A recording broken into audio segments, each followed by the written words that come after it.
যারা নিচু মনের মানুষ এরা মানুষের দোষ নিয়ে কথা বলে। Small people talk about people, average people talk about things and stories, and great people talk about ideas. যারা নিচু মনের মানুষ এরা মানুষের দোষ নিয়ে কথা বলে। যারা মাঝারি ধরনের মানুষ এরা এলাকার ঘটনা টটনা বিভিন্ন বিষয় নিয়ে কথা বলে। আর যারা বড় মনের মানুষ এরা আইডিয়া নিয়ে কথা বলে। তারা তাদের আইডিয়াকে কাজে লাগিয়ে সমাজটারে পাল্টে দিতে চায়। কিছু লোক আছে দেখবেন সারা দিন চায়ের দোকানে বসে এই বাড়িতে এই সমস্যা, ওই বাড়িতে এই সমস্যা, ওই বাড়িতে এই সমস্যা, তোর বাড়িতে কি সমস্যা।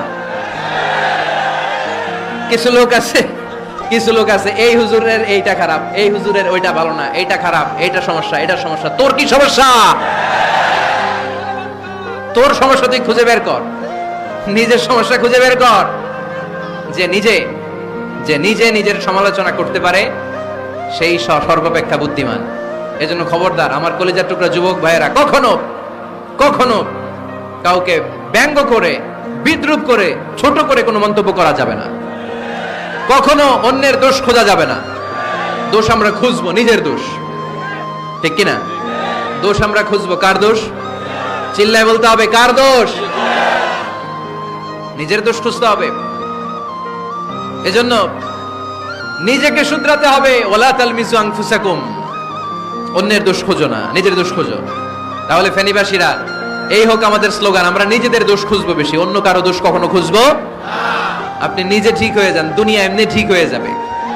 নিজে ঠিক তো দুনিয়া ঠিক। নিজেকে শুধরান। অন্যের দোষ দেখে তো আমার লাভ নাই। ও কি করছে এটা ও জবাব দিবে, আমি কি করেছি আল্লাহর সুপ্রিম কোর্টের কাঠ করায় সেদিন আমাকে জবাব দিতে হবে। চিল্লায় বলো, ঠিক কিনা?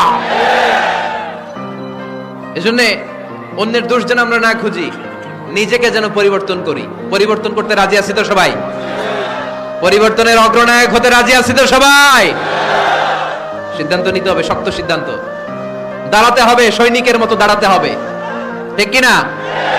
আধারে ভয় পেও না, আলো আছে আড়ালে, অন্ধকার পালিয়ে যাবে তুমি উঠে দাঁড়ালে। নিজেকে দাঁড়াতে হবে, নিজের সাথে নিজের শক্ত বোঝাপড়া করতে হবে।